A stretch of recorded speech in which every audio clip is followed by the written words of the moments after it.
Чакырып турасың. Суроолор бар дейт го. Ооба.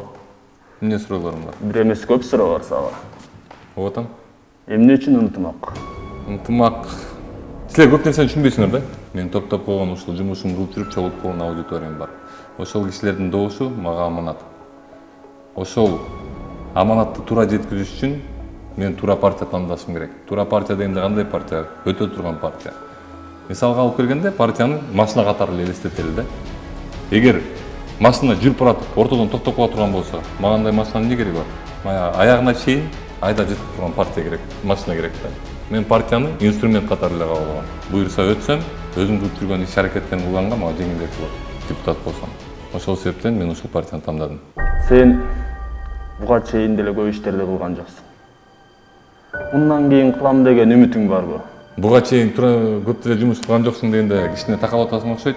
Анткени бери жагы эле биринчилерден болуп 40 тоннадан ашык мөөнөт өтүп кеткен кичинекей балдарга сатылган товарды жок кылган адам менмин. Башка деле көп нерселер бар, эми сага айтып берип анын атын өрбөйм. Колуман келген иш аракетимди элимдин ден соолугу үчүн ушул күнгө чейин кылып келгем. Дагы буюрса кыла берем. Элим деп камера алдында эле кыйкырып кыймыл бересиң да. Ал камера жок. Чын жүрөгүң менен патриот боло аласыңбы? Силер камерада көрүп аткан нерсе бул Нисахар долбоорунун 20%. Силер көрүп аткан жана видеолордун баары Нисахар долбоорунун 20% дагы жок айтып кетти. Камерадан тышкары биз дагы көптөгөн жумуштарды кылып жүрөбүз. Силер аны көрбөйсүңөр, анткени мен силерге аны көрсөтпөйм. Ал мен чын жүрөгүм менен кылып аткан элиме жардам. Түшүнүктүү. Эми депутат болуп калдың дейли. Эмне кыласың? Нисахар долбоору келгенден кийин бүт жерлер оңолууга аракет кылат.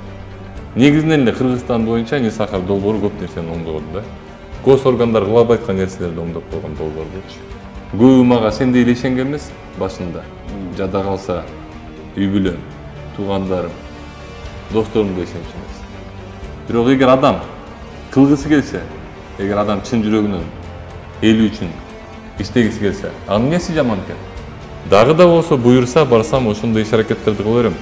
Оңолуш үчүн билесиңби эмне кылыш керек? Эмне кылыш керек? Оңолуш үчүн иштеш керек. Эгер сен чын жиниңен, чын жүрөгүңөн иштесең, оңолууга келесиң. А эгер сен жөн эле көрсөтмө жумуш кылып жүргөн болсоң, анда көп жанган жылдыздардай болуп батып өчүп каласың. Мен буюрса көп эле нерсени кылып жүрөм. Дагы көп нерсе бар кыла турган. Алдыда канча деген максаттар бар. Дагы бир суроо берейин. Коркпойсуңбу? Мисалы депутат болуп калсаң, кысымдар, коркутуулар, досум, тараптоолор болбойбу? Биз Нисахар долбоорунда 2-3 досумду жакын туугандарымды тартып туруп эфирге чыгарып койгом. Мен ушул долбоорго басымды коюп берип койгом элимдин ден соолугу үчүн. Сен мени бир басымдуулуктардан коркот деп ойлойсуңбу? Мен сенин айткан сөздөрүңө ишендим. Мен сени колдойм деп чечтим. Кантип сени шайлайм? Шайлаган азыр преференциальный система. Бул деген партиядан болобу, кандай болбосун, ар бир адамды өзүңүз тандайсыз. Эми мен сизге көрсөтүп берейин кандай экенин. Эгер сиз чын жүрөгүңүз менен мага добуш бергиңиз келсе, биринчи сиз Ынтымак партиясын тандашыңыз керек. Номер 8-ге галочка коюшуңуз керек. Андан кийин 15-ке ошол Ынтымак партиясынын ичинде 15-тизмеден эгер ушуга галочкаңызды койсоңуз, сиздин добушуңуз түздөн-түз мага түшөт. Түшүнүктүү. Менин добушум сага. Рахмат.